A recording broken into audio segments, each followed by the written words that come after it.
Hi, hello everyone. Hope you're all staying safe and good.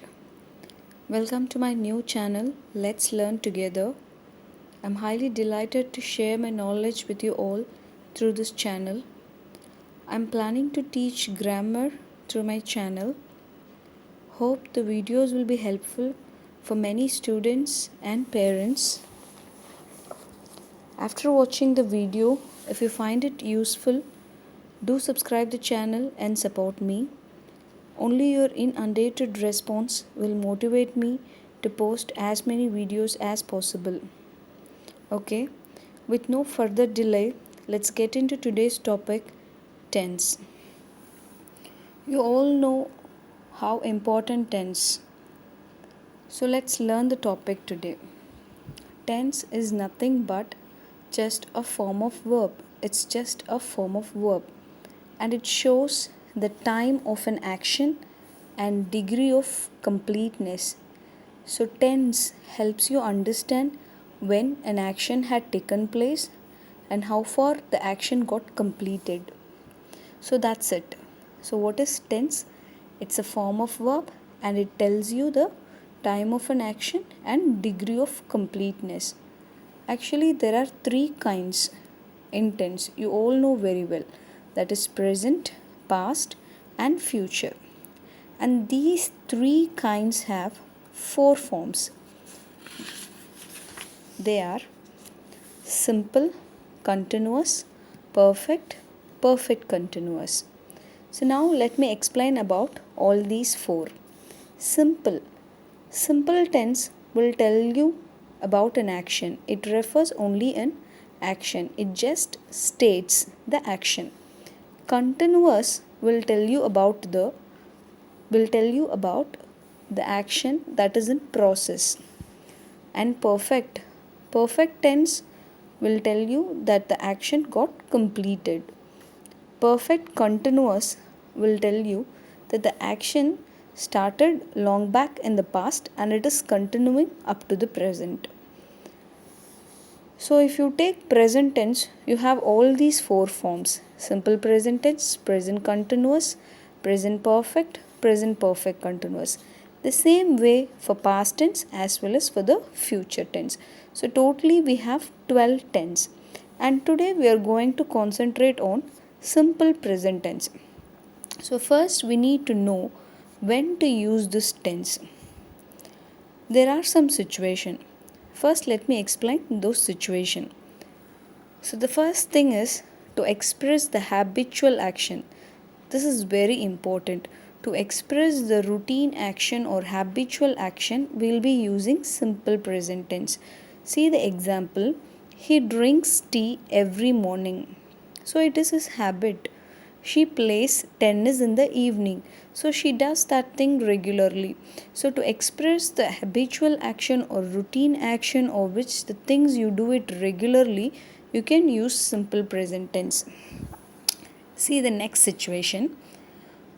The thing is to express general truth and facts. So to express the things which are completely true all the time, as well as to express the facts, scientific facts or geographical facts, we'll be using simple present tense. So something which is true always, we'll be using simple present tense. See the example, honey is sweet. Obviously it is true. The earth has gravitational pull. So it's completely true. So to express something which is true all the time, you can use simple present tense.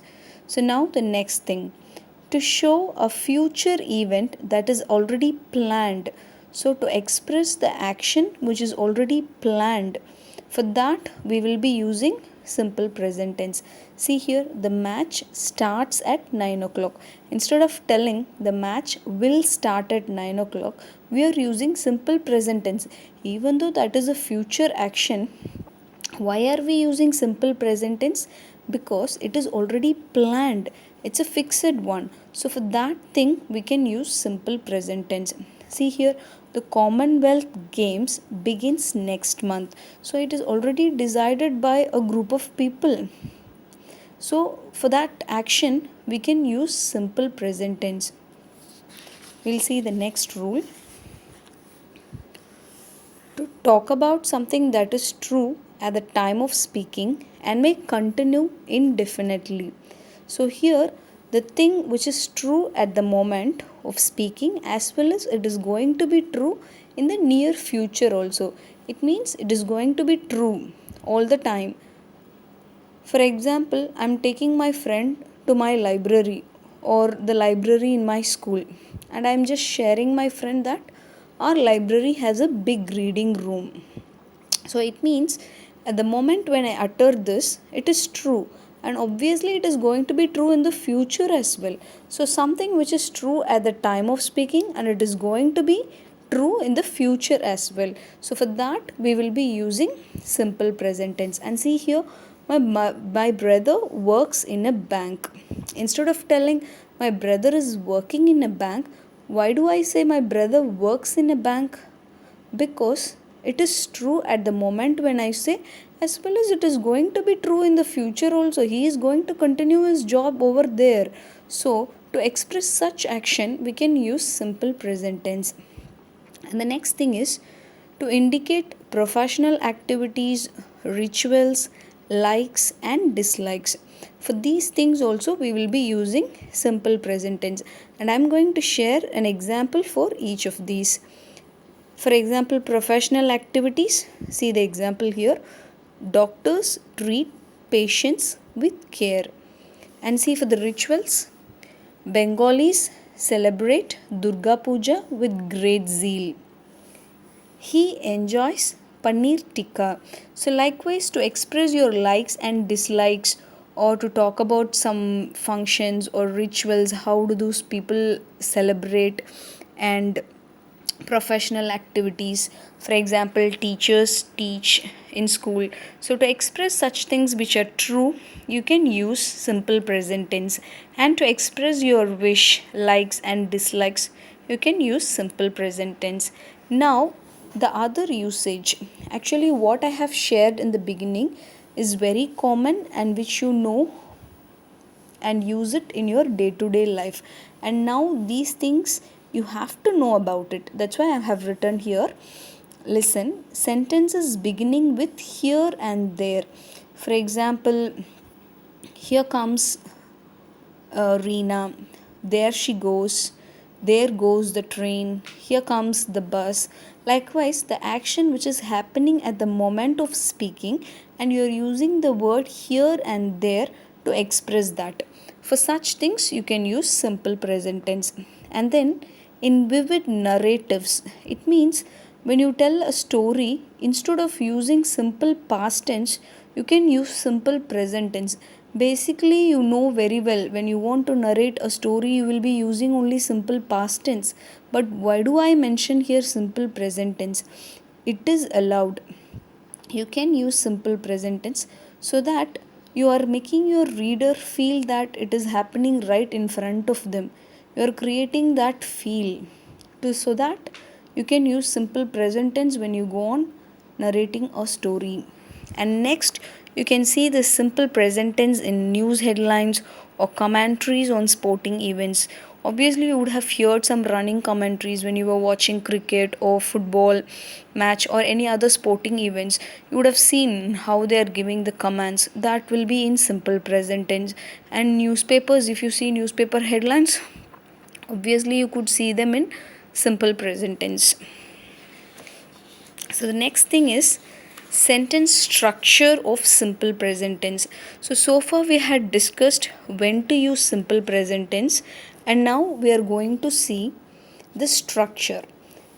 I have come out with this affirmative, negative and interrogative structure, and I'll be telling you the rule. Have a look. For the positive statement, affirmative statement, after the subject, we'll be using V1 form of verb, or V1 S or ES will be added to the verb. The first form of verb is used after the subject. If the subject is plural, we'll be using V1. If it is singular, S or ES is added to the verb. Then for negative statement, subject plus do or does plus not plus V1. So in simple present tense, we'll be using the helping verb do and does. Do should be used with plural subject and does should be used with singular subject. Then for interrogative, we have two forms, yes or no type and WH questions. So for yes or no type of question, it should start with helping verb. So do or does plus subject plus V1. So after the helping verb, we'll be using only the V1 form, the main form. No S or ES should be added to the verb. Only the first form of verb should be used after the helping verb do or does.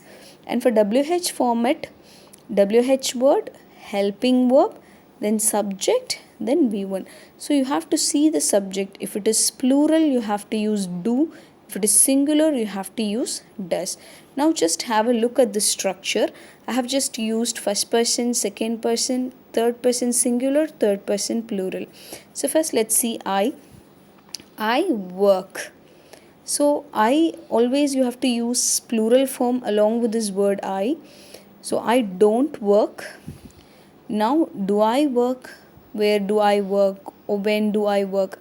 You can just apply it in the structure and frame it correctly. Now you work. You don't work. Do you work? Where do you work? He works. See, I have added S here because he, it refers only one person, singular subject. That's why S is added here. He works. And for singular, we have to use does. So he doesn't work. So notice here, I'm not using the word works. I'm using only work because we have to use only V1. So he doesn't work. Now see here, does he work? Where does he work? Now the third person plural, they. They work. They don't work. Do they work? Where do they work? I hope you understand today's class. If you have any queries, please do mention it in the comment box. I'll just have a look and try to clarify your doubts. Thank you guys for watching my video. Hope I have done justice. Thank you.